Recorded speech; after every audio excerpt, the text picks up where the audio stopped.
Hi and welcome to the Rustic Valley, where today we're going to get you fed with something fast, easy, and delicious. I'm going to teach you how to make my tuna cakes, which I love because they're fast, easy, and delicious, and pretty cheap. I'm going to quadruple the recipe because it's always good to make extra of these. I start off with solid albacore tuna. I already opened 7 cans in there. Just open your can, squirt yourself with some tuna juice. Sounded gross, but whatever. And drain it out, and then put them in the bowl, okay? And you can keep big chunks if you like. I like to break it up a little bit, because, I don't know, I'd rather not have to deal with big chunks of the meat in the tuna. You can keep them as big as you like. Rinse on my hands. Also, I rinse on my cans when I throw them away because my husband taught me that, and your house is less likely to smell like canned tuna. Okay, so I have 2, 4, 6, 8 5-ounce cans of tuna in here. And to that we're going to add 4 eggs. It's going to be our little binder. Instead of getting another bowl dirty and beating them, just kind of put them on the corner there. Just going to heat these up. I used to make these with salmon, which, trust me, very delicious. But then I would have to go to Whole Foods, aka Whole Paycheck, get salmon and poach it. So I was thinking one day, I'm like, how can I make this a little more cost effective and still taste pretty dang good? And then it went ding ding ding ding, canned tuna. So I got my egg in there. I have about a cup of cilantro.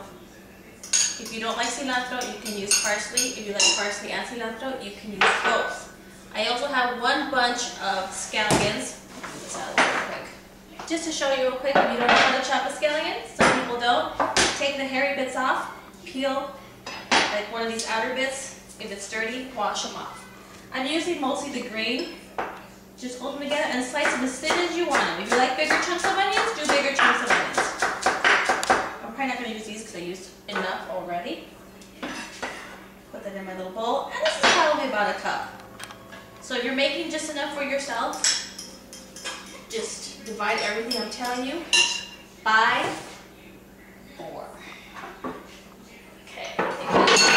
Now, with my cilantro, if you guys look at my filet soup recipe, I kept some of my sauce from another recipe, and I'm going to do the same thing again. I rinse them out. They've been drying on my paper towel. I'll get these stalks because they're totally full of flavor. Wrap them up really tight in my plastic. Put it in my freezer. And I will use this when I make a soup later on. Done. Alright, so we have 8 cans of tuna, drained, 4 eggs, cup of cilantro, a cup of onions. You're going to use about 8 tablespoons of Dijon. 1, 2, 3, 4, 5, 6, 7, 8. You can use any kind of mustard you want. I want to use regular. Might be a little too tart. And then 8 cups of mayo. This is probably about 2 in each of these suckers. I love mayonnaise. My mouth is watering. Scooping this up. I love mayonnaise. I'm gonna leave it. Wait, never mind. I have to. See, I have to. It's so good. Yeah, my husband hates mayonnaise, so you know, you can't have everything you want in a spouse. So I'll deal with not having him love you mayonnaise. I'm not gonna put too much salt. Just put some fresh pepper. Dun dun dun. A little bit of salt. Mayonnaise is salty enough. You can always add some more salt later. I would still put about a teaspoon of salt, a teaspoon of pepper. If you like more pepper, put more pepper. You can also put cayenne pepper in here if you want a little spicier. We have a 4-year-old, so I don't want to like burn her mouth out. I also, after I mix this up, I'm going to add my own breadcrumbs to it because this would be too wet to make a patty. So what I do, again, I love to freeze pretty much anything. When we're done with our bread and we have like all the little heels or little pieces that people aren't going to eat, I already tore these up. put them in the one bag, and put them in the freezer. I put them in a food processor. I tore these up already. It's gonna get really loud. This is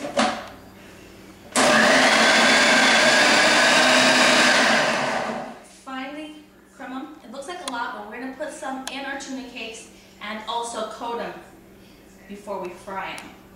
What else was I gonna say? I don't remember. Oh yeah, welcome to 40.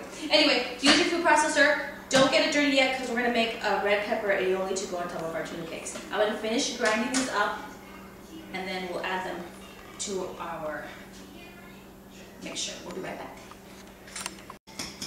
Okay, we're back. I've been breaking up my tuna. I finished blending out my breadcrumbs. And I'm gonna add a cup at a time. We'll probably need about at least 4 cups. We'll start with 2. Because you can always add more, you can't take them out. I'm trying to do the recipes because my friend Lisa said, Celeste, if you do this, please make sure you do recipes. So bad stuff, this is for you, I'm trying. So this has been 2 cups of breadcrumbs. And you know, do them as moist as you want. I mean, you don't want to go too dry because then they won't combine when you make your patty. Or if you make them too wet, they'll fall apart. So it's a little bit of a trick. Not rocket science, trust me. I think we're going to do one more. It's about 3 cups of breadcrumbs. That's not too bad. We'll do 3. See how that works out. Now what I love to do is, like I said, I make extra. I get myself my cookie sheet. Get that. That's pretty nice. So pretty. So pretty, and the cilantro just makes it really fresh, and so do the onions. All right. Get my cookie sheet. Ooh, wasn't that noisy? Really? And what I'll do is, you make them as big as you want. You can even make these into like little meatball sizes, and put a Q-tip. That would be really disgusting. Toothpick, and have them as little appetizers with the aioli we're gonna make. This is why I don't like big pieces sometimes, so when you make the patties, they tend to break. So I make them about this big. Get your breadcrumbs, put them up in there, find it again, and then you have your tuna patty. That's it. Now, I will make this whole sheet tray. I put it in the freezer. Once they're frozen, I take them up with a spatula. I'll put them in an airtight container or a Ziploc bag, and they're in my freezer. So the next time I am behind the 8 ball on the dinner, pull these out of the freezer. You can cook them frozen, they just take a little longer, so make sure your oil's not too hot, and you can have tuna cakes for dinner. The other great thing about this recipe is you get to freeze, you can also freeze the aioli. So it works out really nice. Make sure you portion it out and freeze your aioli. You have your tuna cakes and aioli for dinner and a nice salad. Boom, there you go. I've actually also put these on a salad and use the aioli as a dressing. So we're going to make the aioli once we start frying the tuna cakes. The other thing is, I don't want to forget, do not heat up the aioli. Don't microwave it, don't warm it. What happens? It'll tend to split, it'll break, and you won't have the same consistency. Just try to make sure you thaw it out and keep it at room temperature. Because if not, it's not fun. And these are pretty big patties. I mean, I'll probably do 1, 1.5. My husband will probably do 2.5. He'll share it with me, and then we'll eat what our daughter does and finish. And I think she likes to eat these too because they kind of look like hamburgers. And so kids, if you have the tuna kind of mushed up pretty good, they're eating fish. This is a really good protein-packed dinner. All right, I'm gonna do my last one. So I gotta get the aioli done, and get this done in 15 minutes for you 2 people. All right, you gonna follow me over here? I'm gonna stop it. Okay, now we're gonna make our red pepper aioli. Aioli is just a fancy word for mayonnaise. Now, you can roast your red peppers, but this is like so much easier. So I do it this way now. I use a jar of already roasted red peppers. This is a 15.5 ounce jar of red peppers. Actually, and I just rinsed out my thing for making the breadcrumbs. 2 teaspoons of Dijon. And I think when I was making the tuna cakes, it's like 8 cups of mayonnaise. That's not right. That's a little too much. How much is it? Probably about half a teaspoon of pepper and do a teaspoon of salt Mayonnaise. to taste. Huh? How much mayonnaise?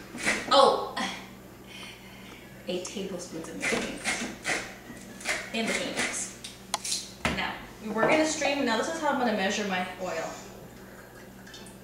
16 ounces is about 2 cups, so we're going to use about 2 cups of olive oil for this. You think that's a lot of oil? It is, but if you make less, trust me, you're going to want to like smear this stuff all over your body. It's that good. We're going to use my little food processor my friend Diane gave me. She's old, but she works. Gotta like myself. Oh, it's starting.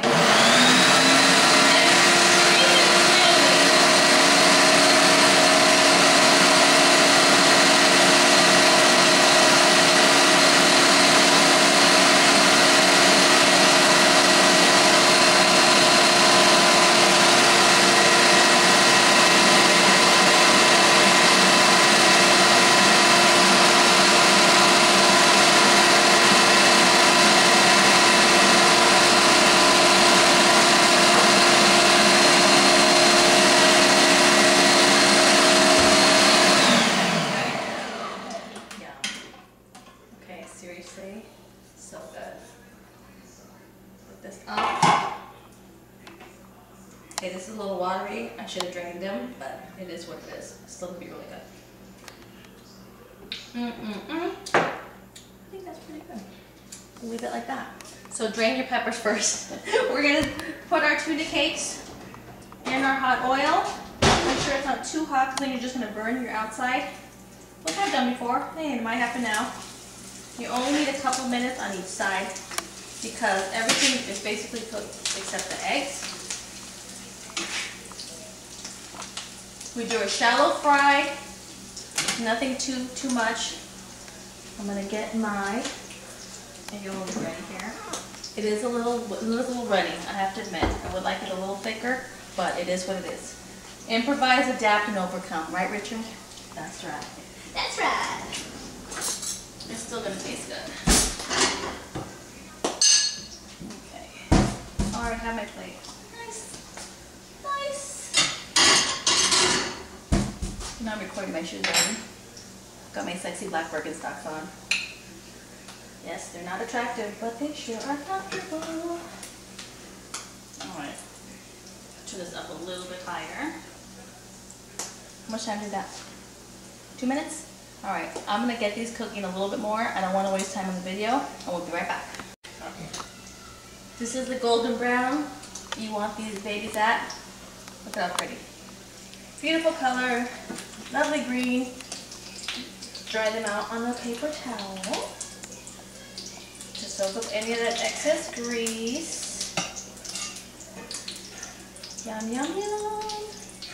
Seriously, this on top of a romaine lettuce with some of that dressing, the aioli, is really good. Get these out of the way. Get myself a little plate.